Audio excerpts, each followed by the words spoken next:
Morning, আমি ঝর্ণার kitchen. আজকে একটা রেসিপি করে দেখাবো। আজকে করব নতুন গুড়ের পায়েস। শুরু থেকে শেষ পর্যন্ত ভিডিওটা দেখতে থাকুন কিভাবে পায়েসটা। এখানে নিয়েছি দুধ, এখানে নিয়েছি গুড় খেজুরের, খোয়া খেয়ে নিয়েছি, যতটা পুরোটা দেবো না, কিছুটা দেবো। আর এখানে নিয়েছি কাজু, এরকম ভাবে কেটে নিয়েছি। কাজু নিয়েছি, কিশমিশ নিয়েছি, এখানে এলাচ নিয়েছি, তেজপাতা নিয়েছি, আর এখানে নিয়েছি গোবিন্দভোগ রাইস। এটা ভিজিয়ে নিয়েছি। এখানে এই বাটিতে হাফ বাটি নিয়েছি, 1 ঘন্টা ভিজিয়ে রেখেছিলাম। এখানে এবারে চালু করে দেবো। কড়া বসিয়ে দিয়েছি, অল্প সামান্য জল দেবো, দুধটাকে দিয়ে দেবো। দুধটা ফুটতে থাকুক, এর মধ্যে দিয়ে দেবো তেজপাতা, এলাচটাও দিয়ে দেবো, 4টে এলাচ দিয়ে দিয়েছি। দুধটা ফুটে গেলে তারপর রাইসটা দেবো। ততক্ষণ দুধটা ফুটুক, আমি ততক্ষণ খোয়াটা নিয়ে নেবো।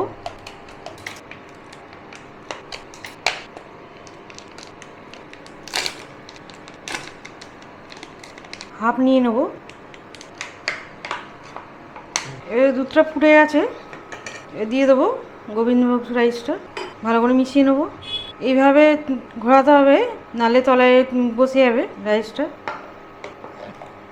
একটু সিদ্ধ হয়ে গেছে, 1 চামচে ঘি নিয়েছি, ঘিটা দিয়ে দেবো, ভালো করে মিশিয়ে নেবো। এখানে কাজুটার কিশমিশটা দিয়ে দেবো, ভালো করে মিশিয়ে নেবো। এবারে খোয়াটাকে দেবো, একটু হাত দিয়ে ভেঙে নেবো, একটু মিশিয়ে নেবো, নালে তলায় পুড়ে যাবে।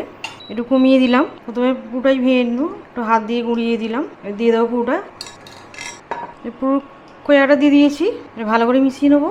আর এই পায়েসটা খেতে খুবই ভালো লাগে। এই শীতকালে গুড়ের পায়েস অবশ্যই ট্রাই করবেন, ছোটো থেকে বড় সবাই পছন্দ করবে।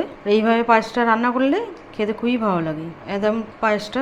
আর একটু ঘন হবে, আমি এখন গুড় দেবো না, পরে দেবো।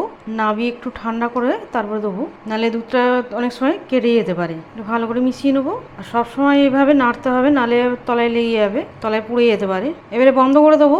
এখানে আমার হয়ে গেছে, এবারে গুড়টা দেবো, ভালো করে মিশিয়ে নেবো। এখানে আমি বন্ধ করে দিয়েছি, চলছে না জিনিসটা, গ্যাসন ওভেনটা। পুরোটা দিয়ে দেবো, ভালো করে মিশিয়ে নেবো। দারুণ হয়েছে, কালারটাও কত সুন্দর হয়েছে একদম ক্রিমের মতো, বেশ সুন্দর হয়েছে। চামচে তুলে দেখাচ্ছি, খুব বেশি গাঢ়ও হয়নি, খুব বেশি ঘনও হয়নি, কত সুন্দর হয়েছে। একদম রেডি হয়ে গেল। এবারে বাড়িতে তুলে নেবো,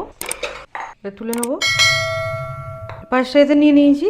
কিছু কাজু দেবো, এর উপর দিয়ে একটু খেজুরের গুড় দিয়ে দেবো।